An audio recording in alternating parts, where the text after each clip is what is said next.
Good evening guys.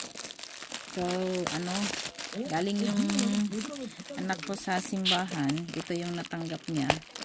May daro yata sila doon. Yung tawag nun, palaruan na. Question and answer. Parating niya, yan daw natanggap niya. Sabi ko, buksan niya kung ano.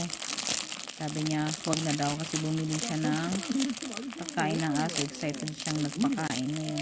Magpupugas daw siya. Auntie na lang daw niya. Akala ko candy, pero matigas. Sabi niya, baka baso. Baso nga yata. Siya pakita ko sa inyo. Result ng kanyang effort. Umalis siya before lunch. Kararating lang niya. So, umalis siya ng 12 sabihin niya. Mag-alas 8 na ng gabi.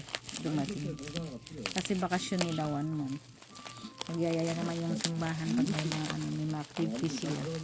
Pumupunta rin yung mga friends niya tsaka kaklase niya.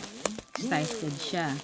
Hindi siya kasi match doon sa age ng bunso. Kaya yung bunso mas taon na alas 8 ng umaga. Dumating naman ng alas 3. Magkaiba naman sila ng room. Kaya tingnan nga natin. Binuksan mo nga na nga. Di buksan mo na lahat. Sabi niya baso, parang candle naman. Hindi ko nga makita eh. Sabi ko candle. Candle pala, sabi niya baso. Siyempre, simbahan nga naman. Coco door, open window. Pag nag-brown out. Ipek-ipek. Kung ano-anong binibigay. Anyway, maganda rin naman. Parang candle pala. Sabi niya, cup yata ito, sabi niya. Parang naniwala naman ako kasi yan.